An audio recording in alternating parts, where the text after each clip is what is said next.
Assalamualaikum warahmatullahi wabarakatuh.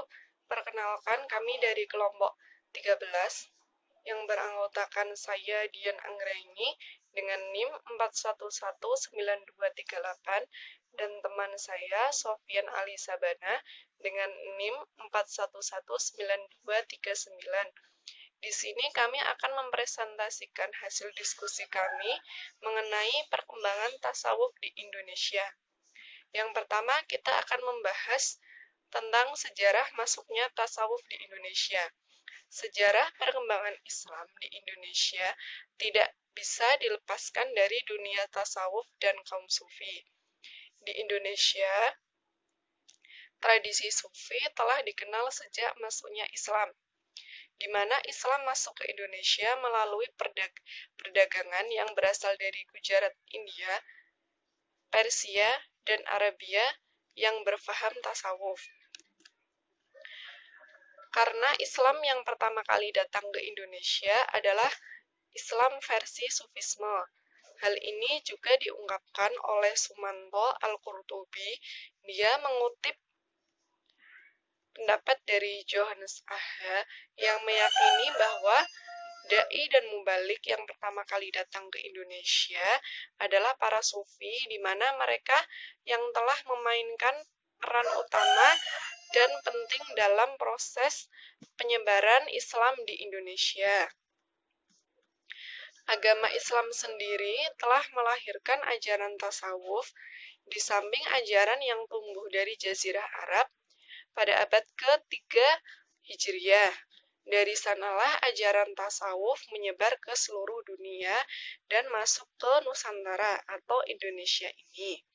Sejalan dengan masuknya agama Islam, proses dan alur histori yang terjadi dalam perjalanan Islam di Nusantara dalam hubungannya dengan perkembangan Islam di Timur Tengah, bila dilacak sejak awal kedatangan dan penyebaran Islam di Nusantara sampai kurun waktu yang demikian panjang, yakni sejak terjadinya interaksi kaum muslimin Timur Tengah dengan Nusantara. Yang selanjutnya yaitu bagaimana sih perkembangan dan persebaran tasawuf di Indonesia. Jadi, perkembangan tasawuf di Indonesia tidak lepas dari pengajian proses Islamisasi di kawasan ini, sebab sebagian besar penyebaran Islam di Nusantara merupakan jasa para sufi. Perkembangan tarekat di Indonesia tidak lepas dari proses masuknya Islam di wilayah Indonesia. Islam yang masuk di Indonesia pada mulanya bercorak tasawuf oleh para sejarawan, salah satunya yaitu Marison ketika menjelaskan tentang masuknya Islam di Indonesia menyebutkan fakta bahwa yang mengislamkan Nusantara berasal dari India Selatan, yaitu dari India Selatan, yaitu Muktabar Malabat yang dilakukan oleh para mubalik yang bergelar fakir. Gelar fakir mengingatkan pada gelar yang diberikan kepada seorang sufi yang meninggal ke dunia dan memilih hidup untuk keagamaan.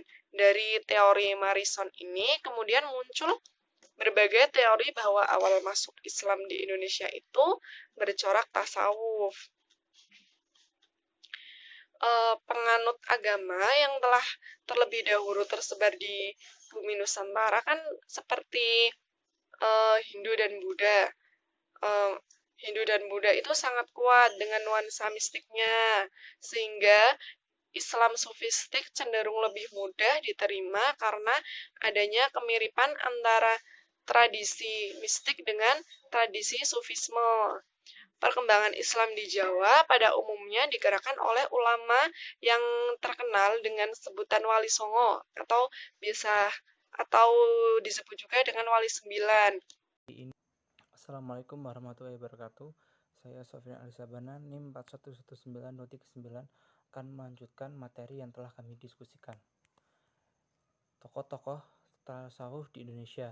Yang pertama ada Syekh Hamzah Al-Fansuri, Syekh Nuruddin Al-Raniri, Syekh Abdul Rauf As-Singkili, Syekh Abdul Samad Al-Falimbani, Syekh Yusuf Al-Makassari, Syekh Nawawi Al-Batani, Syekh Ahmad Khatib Sambas, Kiai Haji Hashim Asy'ari, lalu ada Buya Hamka.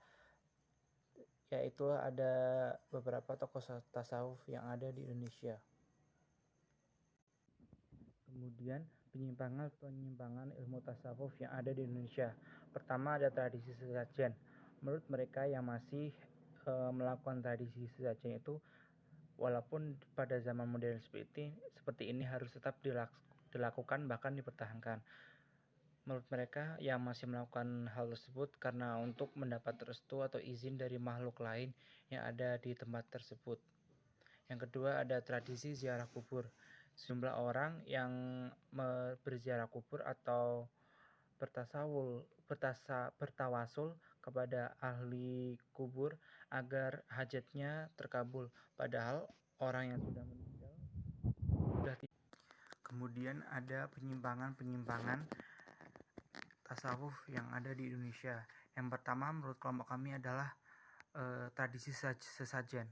Menurut mereka yang masih melakukan tradisi sesajen tersebut, walaupun di zaman modern ini harus tetap dilakukan bahkan dipertahankan.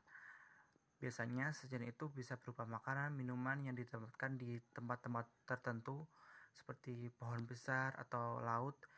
Mereka biasanya melakukan hal tersebut agar makhluk lain di tempat tersebut memberi izin atau agar tidak merasa terganggu dengan adanya acara atau hajat yang sedang kita lakukan. Padahal kita sebagai manusia yang mempunyai Allah Subhanahu wa taala tidak perlu melakukan itu. Kita cukup berdoa kepada Allah Subhanahu wa taala. Karena hal tersebut sudah menyalahi kodrat kita atau sudah menyalahi fitrah kita sebagai manusia. Karena sesajen itu kan juga tradisi orang Hindu Buddha. Kemudian ada tradisi ziarah kubur. Sejumlah orang yang berziarah kubur ke makam-makam orang yang terkemuka atau yang dianggap agung itu bertujuan untuk bertawasul kepada ahli kubur tersebut agar hajatnya terkabul. Padahal orang yang sudah meninggal sudah tidak bisa berbuat apa-apa karena semua amalannya sudah terputus. Ya, mungkin itu yang bisa saya sampaikan. Kami dari kelompok 12 mengucapkan terima kasih dan mohon maaf sebesar-besarnya apabila dari presentasi kami masih ada banyak kekurangan dan juga ada salah kata. Terima kasih. Wassalamualaikum warahmatullahi wabarakatuh.